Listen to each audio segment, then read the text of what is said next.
These chocolate coconut energy bites are great snacks. They're great for traveling, great for putting in kids' lunch boxes, or for when you just need a little bit of a sweet pick-me-up that's still really healthy. And they come to us courtesy of Corey Crossan, who's a blogger at paintandtofu.com and also marketing director of The Purple Carrot.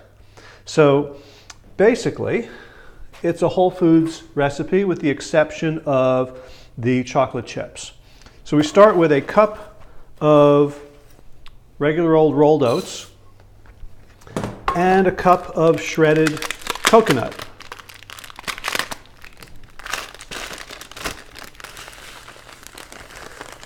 And like pretty much all of these recipes, it's very flexible. If you like more of one than the other, or you don't like coconut, you can always find a substitute. Again, think of these as templates. So, you know, close enough, right? That goes in there. And calls for half a cup of ground flax seeds. True confessions, I forgot the flax seeds, and so this is what Lee had on hand. So less than I would normally put in. So those are the dry ingredients, with the exception of the chocolate chips, which we're going to add at the very end. So I want to mix those in good. Now we want a half a cup of peanut butter. Now if you're buying peanut butter at the store and you don't have a layer of oil on top, then you're getting horrible peanut butter, because then it's mixed with all sorts of palm oils or emulsifiers. You just want regular whole peanuts that have just been ground up, and the oil is going to rise to the top. So you can just get rid of that. You don't need that in your body. And now we can just measure out the half a cup.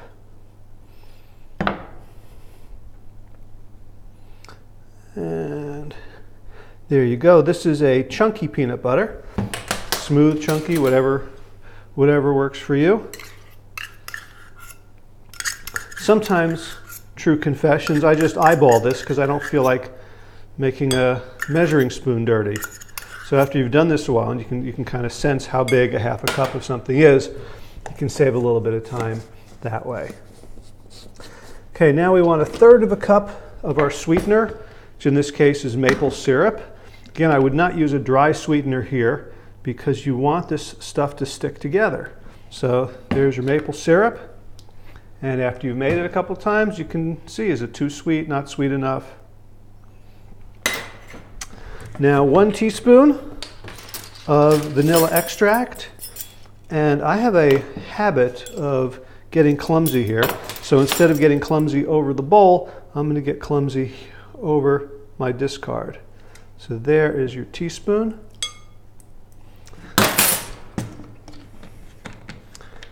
And just mix it all together.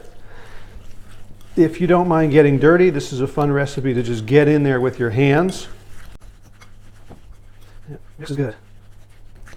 Now it's time for the chocolate bits. The recipe actually calls for mini chocolate chips. When you buy chocolate chips, make sure that they're non-dairy. These are from Costco. They are 51% cocoa, chocolate liqueur, sugar, soy lecithin, and vanilla. If you're allergic to soy, there are companies that make soy-free chocolates with, I think, sunflower lecithin. And just dump them in just so. And now, actually, even though I'm using a fork, I kind of want to get these a little bit more mushed. So I am going to use my hands. It's sticky, you know, as you can imagine, there's peanut butter and maple syrup. It's fairly sticky, but I'm really massaging it into the oats. It's the oats that have to soak this stuff up to give it the bulk. And I'm done. And now I'm going to take it, and the secret step is to put it in the refrigerator for half an hour. And that, I have no idea what it does, because I closed the refrigerator door, and I don't know what's going on behind it, but when it comes out, it's much easier to form into balls.